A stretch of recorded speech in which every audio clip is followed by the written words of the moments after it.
네, 최근에 갑작스럽게 인생의 절벽 앞에 놓인 분들의 많은 사연과 이야기를 듣게 됩니다. 여러분, 인생 가운데 서서히 찾아오는 고난도 사실 어렵죠. 서서히 찾아오고 해결되지 않는 고난의 문제도 어렵지만, 하지만 그것은 그나마 조금이나마 마음의 준비를 할 수 있습니다. 그러나 어느 날 갑자기 내 앞에 절망이라는 결과서를 딱 내밀고 나서 이제 이걸 받아들여야 돼. 이 결과가 너의 삶의 결과야라고 하는 그 고난, 갑작스레 내 인생에 찾아오는 고난은 사실 내 모든 존재의 근간을 흔들어 놓지요. 그럴 때 우리 안에 믿음의 대상인 하나님에 대한 원망도 찾아오고, 소망에 대한 소망이 원망과 증오로 바뀌어 버리는 것들을 우리가 많이 경험하게 됩니다. 그럼 구약에서도 모세가요, 광야에서 백성들에게 너무나도 시달리는 거예요. 고기를 달라고. 만나 매출하게 만나기 전에. 근데 모세가 뭐라고 고백합니까? 민수기 11장 15절의 말씀이죠. 뭐라고 고백합니까? 하나님 내게 은혜를 베풀어 달라는 거예요. 모세가 구하는 은혜가 무엇입니까, 여러분? 차라리 죽여달라는 거예요. 하나님이 내게 은혜를 베풀어 주시면 좋겠는데, 그 은혜가 바로 차라리 나를 죽여달라는 은혜를 베풀어 달라는 거예요. 너무 고통스러우니까. 그런데 여러분, 오늘 말씀에 나오는 바울도 어떻습니까? 바울도 마찬가지지요. 내 정말 죽고 싶다라고 고백하고 있죠. 근데 믿음의 위대한 선조들은 고난 앞에서 보이는 반응이 있습니다. 고난 이후에 보이는 반응이 있거든요. 우리가 사실 오늘 그것을 우리의 말씀에 따라서 한번 알아가 보기를 소망합니다. 바울도 오늘 본문에서 어떻습니까? 감당할 수 없는 고난 앞에, 어느 것도 위로가 되지 않는 상황 앞에 참 위로가 무엇인지 전하고 있어요. 고린도서 1장 전반 이후에, 고린도서 이후에는 고린도전서에서 바울이 철저하게 자신의 사도권에 대한 얘기, 자신이 하나님 앞에 어떻게 부름받은 자이고 자신은 분명한 하나님의 택함을 받은 사도인지에 대해서 정확하고 논리적으로 말하거든요. 근데 그 말에 앞에서 바울이 철저하게 우선은 고린도 교회 성도들에게 위로의 이야기를 하고 있습니다. 여러분, 우리도요, 자신이 살 소망이 끊어졌을 때, 오늘 바울이 이겨냈던 그 노하우를, 그래서 고린도 교회에 전하고 있는 그것들이 무엇인지를 우리가 오늘 말씀을 통하여 우리의 삶 가운데 적용하여서, 혹시 여러분의 삶 가운데도 갑작스러운 이 결과서를 받아들이고 고난의 어려움에 있는 분들이 계십니까? 아니면 주변의 그 어려움 때문에 마음 아파하시고 눈물 흘리는 분들이 계십니까? 그래서 오늘 바울이 말하는 그 위로를 인하여서 하나님이 주시는 그 위로와 또한 바울이 우리에게 전하는 위로로 다시 한번 힘을 얻을 수 있는 귀한 믿음의 시간이 되기를 간절히 소망합니다. 그럼 여러분, 바울이요, 무엇 때문에 자신이 살 소망이 끊어졌는지에 대해 우리가 먼저 알아야 되지 않겠습니까? 바울이 살 소망이 끊어진 그 원인에 대해서 먼저 찾아봅시다. 근데 여러분, 이것은요, 사실 성경에 내가 이것 때문에 나의 살 소망이 끊어졌다라는 것이 정확하게 그 원인을 말하고 있진 않아요. 그런데 성경의 학자들과 또한 정설로 받아들여지는 것은 어떤 내용이냐면 사도행전 19장의 내용이에요. 사도행전 19장에 나오는 은장색하던 드메데리오의 반발 때문이라고 보는 이야기들 대부분입니다. 은장색이 뭐냐면, 은장색이 당시에 많은 우상이 만들어지지 않습니까? 그 우상을 도금하는 거예요. 그 우상을 도금하는 사람들이 은장색 하던 사람이었어요. 이 은장색이라고 불리던 자들, 그 자들의 대표됐던 자들이 누구냐면 데메드리오였던 거예요. 근데 이 사람들이 많은 우상들을 이곳저곳에 만들다 보면 어떻습니까? 수입이 아주 좋겠죠. 그런데 바울이 나타난 거예요. 바울이 나타나가지고 고린도서 19장 26절에 말씀을 하는 겁니다. 뭐라고 말합니까? 사람의 손으로 만든 것은 신이 아니다라고 바울이 딱 선포해 버리는 거예요. 에베소 안에서.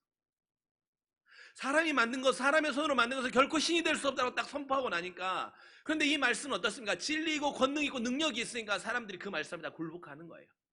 그래서 우상을 없애기 시작하고 우상을 안 만들기 시작하는 것입니다. 그럼 어떻게 되겠습니까? 이 은장색 하던 자들의 수입이 급격하게 줄어드는 것이죠. 그러니까 이 사람들이 에베소에 있는 사람들의 마음을 꿰득이는 거예요. 그리고 반란을 일으키는 것입니다. 그래서 사람들의 마음 가운데 분열과 갈등을 흔드는 거예요. 그런데 이게 통해요. 여러분, 사람이요, 진리 앞에 반응하는 데는 오랜 시간이 걸리는데 내 마음을 흔드는 모략의 소리에는요, 굉장히 쉽게 흔들립니다. 그래서 에베소 교회 안에도 그런 갈등과 그런 것들을 흔들리게 되는 거예요. 그래서 어떻게 되냐면, 심지어는 이것들로 경고한 유대인들조차도 바울을 비난하기 시작하는 것입니다.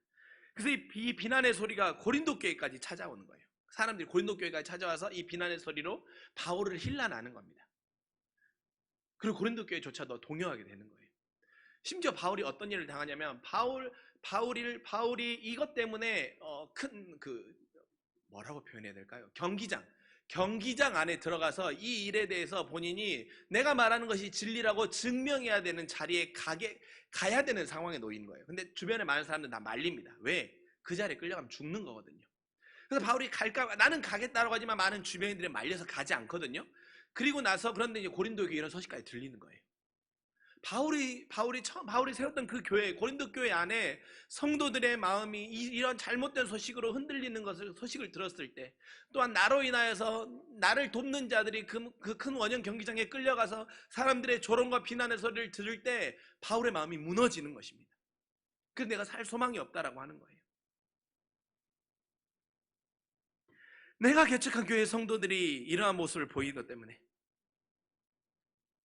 그 살 소망이 끊어진 이후에 보내는 것이 바로 이 고린도후서 편지거든요. 그래서 바울이 그래서 바울이 자신의 사도권을 매우 강조해서 이야기하는 겁니다. 그리고 내가 어떠한 연유, 어떠한 경유들을 거쳤는지에 대해서 아주 구체적으로 말한 이유가 그래서예요. 근데 바울이 편지를 시작하면서 어떻게 시작합니까? 바울이 사실 여러분, 바울이 되게 젠틀한 사람인 것 같지만 바울이 굉장히 성격이 급한 사람입니다. 그리고 바울이 불도저 같은 사람이에요. 성격이 불같은 사람이어서 그런 사람이면 어떻습니까? 처음에 편지를 쓸 때 은혜와 평강이 너에게 있을지어다라고 쓰는 것은 그냥 인사예요. 헬로우 같은 거예요. 쓴 다음에 바로 나갔을 거예요. 야, 너네가 어떻게 나에 대해서 그렇게 말할 수 있냐라고 이렇게 나갔을 거예요. 그리고 너네가 속았던 그 말들은 잘못된 것이고 나는 참 사도라고 말할 수 있었을 거예요. 그런데 위로를 말하고 있단 말입니다. 위로를. 3절에 하나님은 위로의 하나님이라고 말을 하고 나서 4절에 하나님은 모든 환난 중에 우리를 위로하시는 분이라고 반복해서 말하는 거예요. 그래서 위로라는 단어를 계속해서 쓰고 있습니다. 여러분, 여기서 바울이 보여주는 방향성이 있어요. 뭐냐면 바울이 이 편지를 쓸 때는 자신의 살 소망이 끊어졌잖아요. 그런데 바울이 이런 고난 가운데 바울의 방향성이 있는데 바울은 어떠한 방향성을 보여주고 있냐면 바울은 고난 앞에서 원인을 찾으러 원인 쪽으로 방향을 향하는 것이 아니라 소망 쪽으로 방향을 향하고 있다는 것입니다. 위로하시는 하나님, 모든 환난 중에 위로하신 하나님, 그 하나님이 너희도 위로해 주기를 원하노라라고 말하는 거예요. 하나님은 어떤 분이시다? 위로의 하나님이시라고 말한 다음에 그 하나님이 너희를 위로해 주기를 원한다고 말하는 거예요.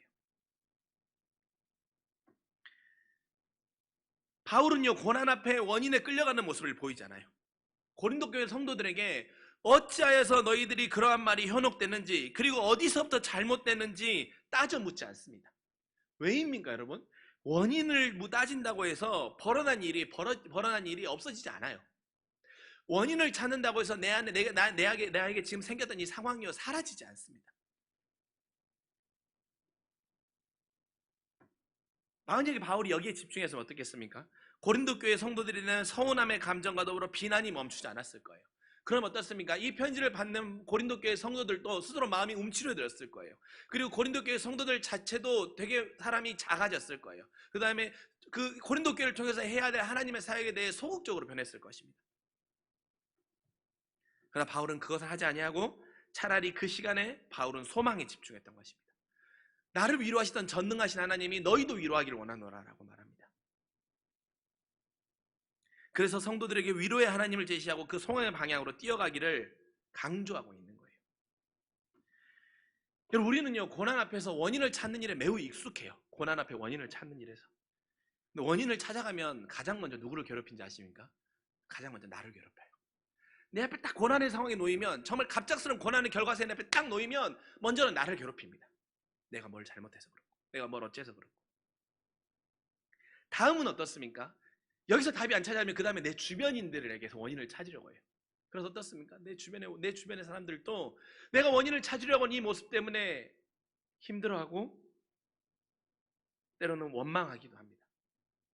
그러나 여러분, 이렇다고 해서 여러분도 고난을 만나고 오셨지만 이 고난 가운데 나 스스로에게 원인을 찾으려고 하고 내 주변에서 원인을 찾으려고 한다고 해서 여러분의 고난이 사라지던가요? 사라지잖아요. 원인을 발견한다고 해서 고난이 사라지진 않습니다. 그런데 우리는 자꾸 방향성을 원인 쪽으로 가다 보면 어떻습니까? 더 마음이 절망스러워져요. 내가 그때 이걸 하지 말았어야 했는데, 내가 그때 이렇게만 했었으면 됐는데, 지나가는데 어떻게 합니까? 그래서 바울이 원인을 말하지 않냐고 소망을 말하는 것입니다. 소망하긴 여러분도 여러분의 삶 가운데 만나는 고난 앞에서 여러분의 방향성을 잘 잡을 수 있기를 소망합니다. 하나님은요, 누구에게도요, 고난 앞에 있는 자에게도, 죄인에게도요, 그것을 먼저 너는 왜 이랬는지에 대해 묻지 않으세요. 묻기보다는 하나님은 그 이후의 삶을 돌이키기를 원하시는 것이고, 바로 우리 하나님 아버지의 마음이시고, 우리 주님의 공생의 삶의 모습도 그러한 모습이었음을 우리가 기억하시고, 여러분의 삶 가운데도 고난을 만났을 때, 또한 고난의 상황에 놓였을 때 그 사람과 그 상황에 대해서 원인을 찾는 일에 내 마음의 에너지를 쏟기보다는 소망을 찾고 소망을 바라보고 소망으로 뛰어가는 일에 우리의 마음과 우리의 힘을 집중할 수 있는 믿음의 걸음들이 되기를 간절히 원합니다. 여러분, 그리고 나서 바울은요, 고난에 대해서 정의해요. 근데 여러분, 바울이요, 고난에 대해서 정의할 때, 예를 들면 고난은 뭐 힘쓸, 무슨 고자죠? 힘쓸 고자인가요? 웃지만 마시고. 고난은 무엇이고 고난은 무엇이고 이러지 않아요. 고난에 대한 사전적인 정의를 말하는 것이 아니라 고난의 속성에 대해 말합니다. 전 이게 참 귀하다고 생각해요. 정의는 중요하지 않아요. 고난은 어떻게 우리를 찾아오는지가 중요한 거예요. 그리고 고난이 가지고 있는 속성을 알아야 우리가 대처할 수 있거든요. 그래서 바울은 우리에게 고난의 속성에 대해 알려줍니다. 첫째로 바울이 말해주는 고난의 속성은 뭐냐면, 고난은 모두에게 평등하다는 거예요. 다른 말로 하면 모두에게 동일하다는 겁니다. 4절에 뭐라고 말합니까? 우리의 모든 환난 중이라고 바울은 말해요. 고린도서 1장 4절의 말씀 보십시오. 우리의 모든 환난 중에. 우리의 모든 환난입니다. 나의 모든 환난이 아니라.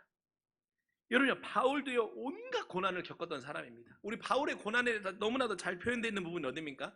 고린도서 11장의 말씀이에요. 나중에 고린도서 11장의 말씀 한번 봐보십시오. 고린도서 11장 23절에서 27절까지의 말씀을 보면 바울이 자신이 사역하면서 전도여행 가운데 어떤 고난을 당했는지에 대해 너무나도 잘 보여주고 있어요. 마흔에 하나를 감하는 매를 몇 번 맞습니까? 5번 맞아요.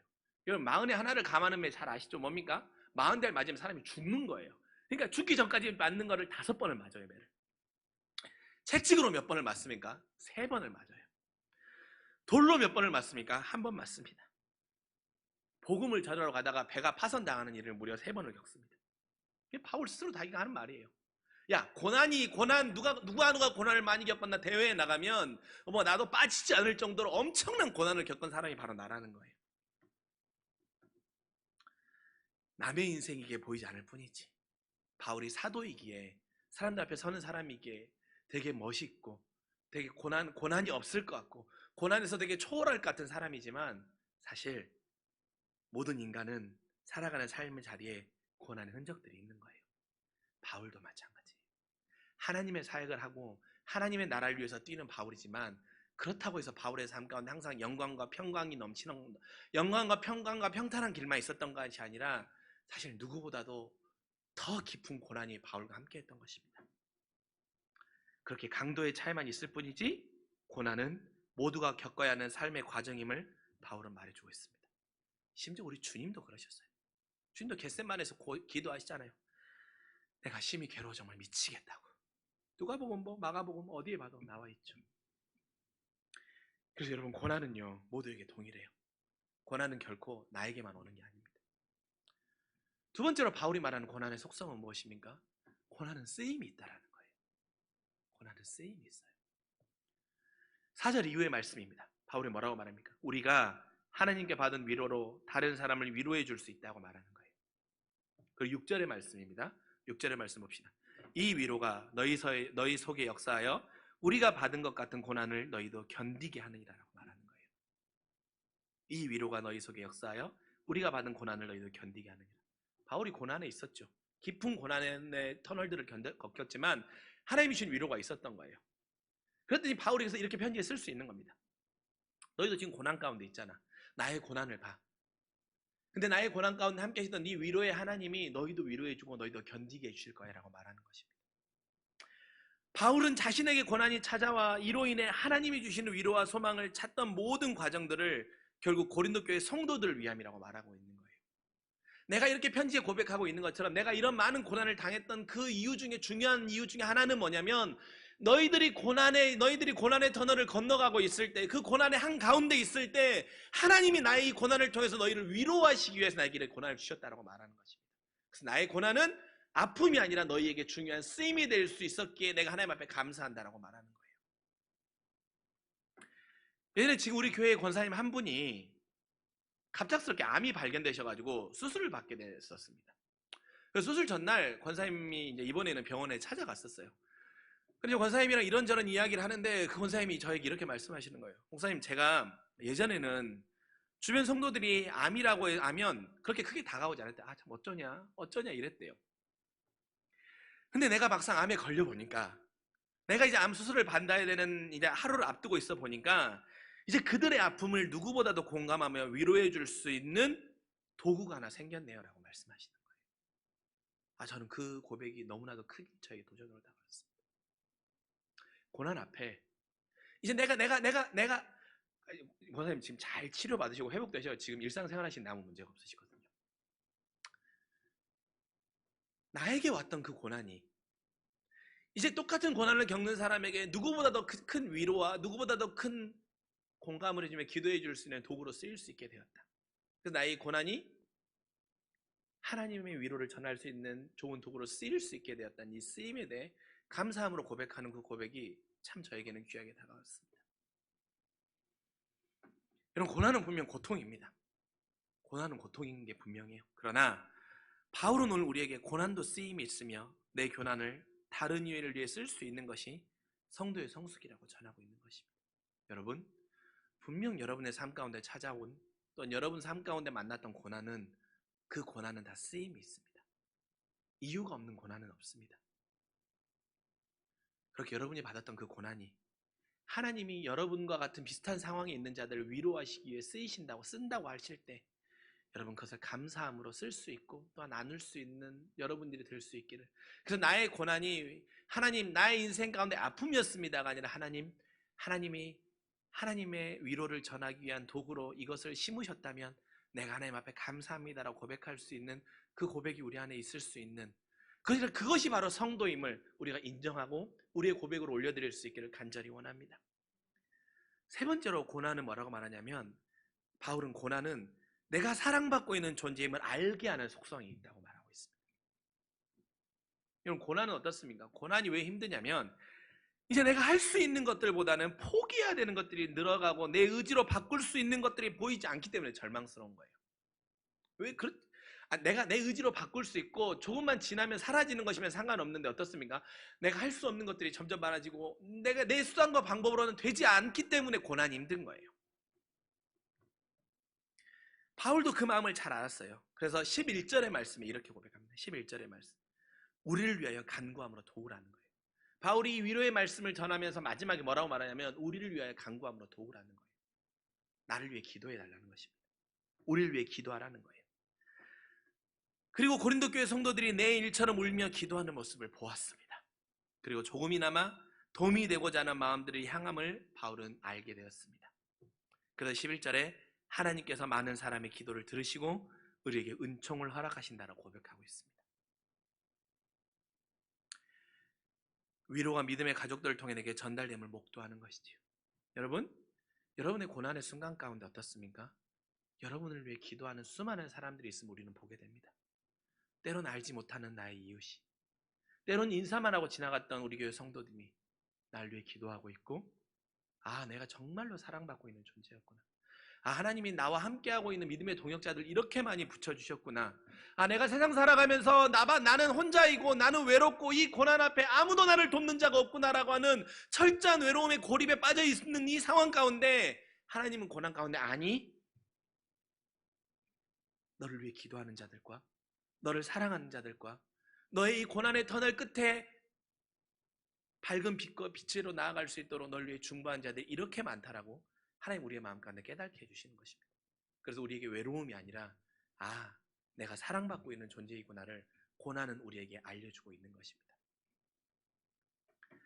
이와 더불어 마지막으로 어떻습니까? 바울은 고난은 나를 내려놓게 한다라는 거예요. 바울이 9절에 이렇게 고백합니다. 그러나 이렇게 사형 선고를 받았다는 생각이 들자 우리는 우리 자신을 믿지 않고 죽은 자를 다시 살리신 하나님을 믿게 되었다라고 고백합니다.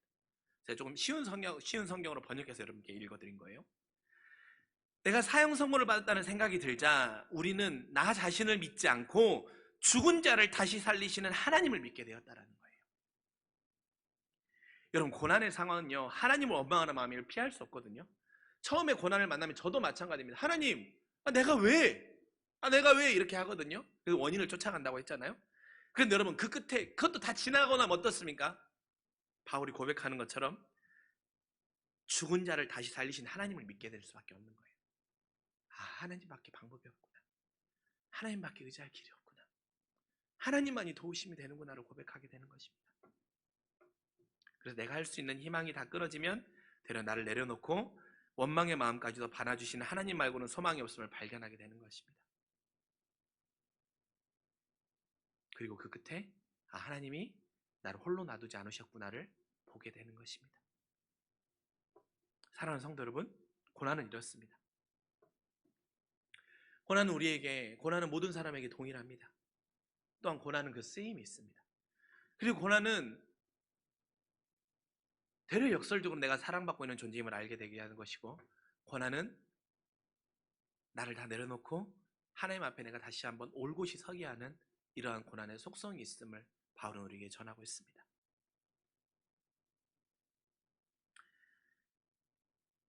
그런데 바울이요, 이 이야기를 한 다음에 이 고난의 속성을 말하고 나서 이제 바울이 위로의 이야기를 하고 있어요. 그럼 하나님이 너에게 어떤 위로를 해주시는지에 대해 말하고 있거든요. 첫 번째 10절입니다. 10절의 말씀 봅시다. 결코 끊어지거나 사라지지 않는 소망에 대해서 바울은 위로해요. 그러니까 바울이 주는 위로는 뭐냐면 해결책이 아니라 바울은 철저하게 소망을 심어요. 참 이게 기독교의 위로입니다. 하나님의 위로예요. 하나님은 해결책을 정확하게 주시기보다는 소망으로 우리를 위로하시고 있어요. 10절의 말씀입니다. 그가 이같이 큰 사망에서 우리를 건지셨고 또 건지실 것이며 이후에도 건지시기를 그에게 바라노나라고 바울은 고백하고 있습니다. 하나님은 우리가 죽을 수밖에 없는 존재에서 우리를 자녀로 건져서 구원해 주셨습니다.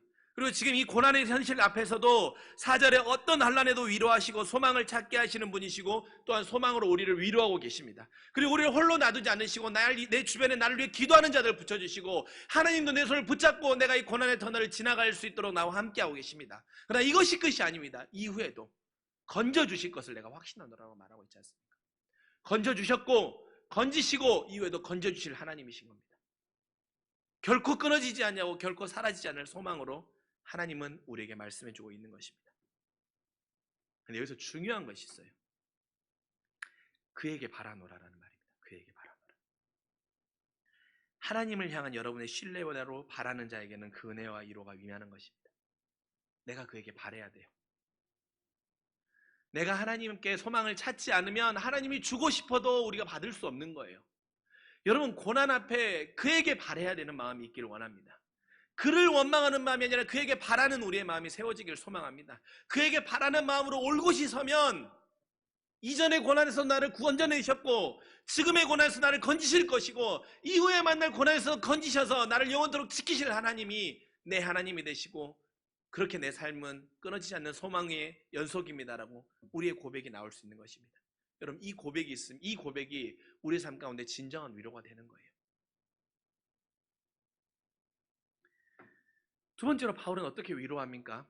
하나님의 위로는 우리의 삶의 아웃풋을 바꿔준다는 거예요. 여러분, 아웃풋의 반대말 뭡니까? 성희 집사님? 아웃풋의 반대말이 뭐죠? 네, 인풋이라고 말씀하셨습니다. 아웃풋의 반대말이 인풋이죠. 여러분, 뭡니까?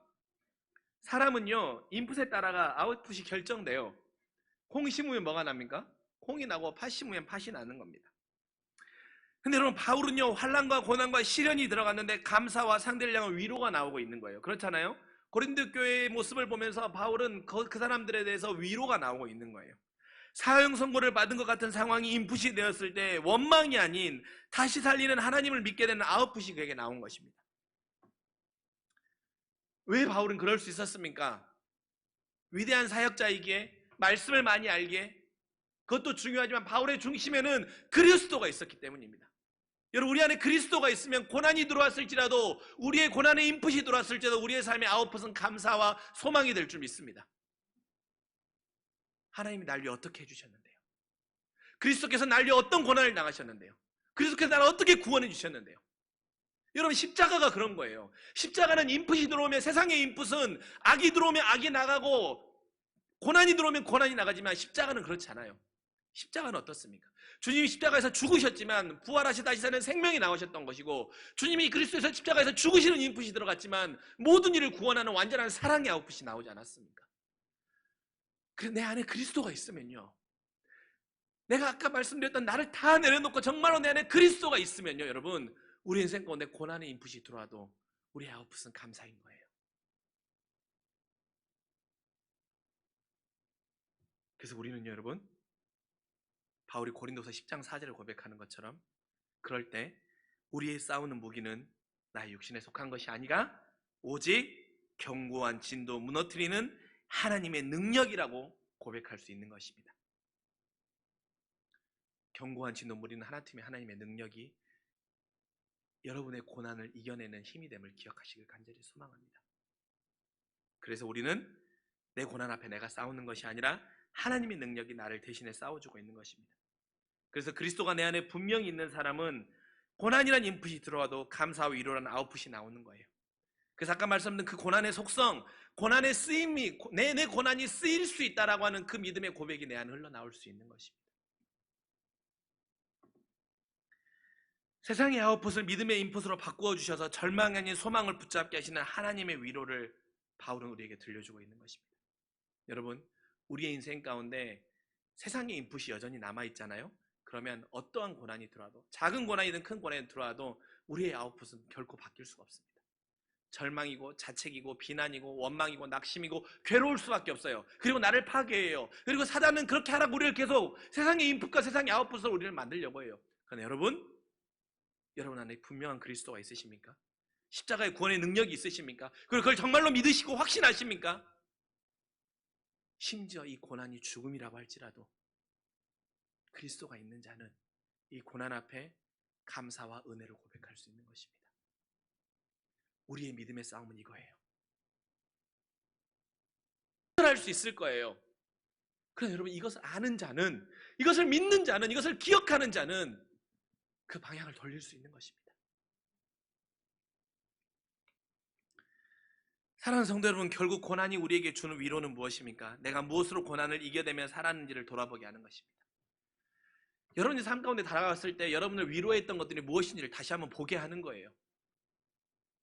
아둥바둥 살면서 물질이, 명예가, 성공이 내 위로의 도구라고 여겨졌지만 그것들은 결코 위로가 되지 않는 것입니다. 사라지는 것들이에요. 그리고 결국 십자가의 주님만이 내 진정한 위로가 되심을 확신하고 고백하며 의지하게 되는 것이 바울이 우리에게 말씀해주고 있는 위로인 것입니다. 그래서 바울이 우리에게 던지는 믿음의 도전, 너의 삶 가운데 너는 무엇으로 위로를 받았었느냐?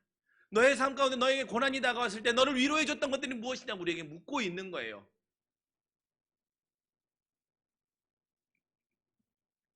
그때 나는 주님밖에 없고 고난보다는 주님이 더 크십니다라고 겸손히 고백할 수 있는 그 믿음의 고백이 우리 안에 있기를 소망합니다. 그 고백이 있으면 여러분 정말로 주님을 의지하게 돼요. 하나님 살려주십시오. 하나님 도와주십시오. 하나님, 내가 지금 이 고난 앞에 내 마음이 불안해, 너무나도 죽을 것 같고 흔들리는 갈대와 같은 내 마음을 하나님이 위로해 주시면 내가 이겨낼 수 있고 결코 흔들리지 않을 것 같습니다. 하나님 위로해 주십시오라고 하는 그 마음의 그 위로의 고백이 우리 안에 넘쳐 흐를 수 있는 것입니다. 이제 말씀을 마치겠습니다. 말씀을 마치면 이혜인 수녀님의 친구야 너는 아니라는 시 중에 한 구절로 마치려고 합니다. 친구야 너는 아니라는 시 중에 보면 이러한 구절이 있습니다. 꽃이 필 때, 꽃이 질 때 사실은 참 아픈 거래. 나무가 꽃을 피고 열매를 달아줄 때 사실은 참 아픈 거래. 아름답기 위해선 눈물이 필요하다고. 나무가 꽃을 피워 열매를 달아주기 위해서는 아픔이 없을 수 없습니다. 그래서 아름답기 위해서는 눈물이 필요하다고 시인은 고백하고 있습니다.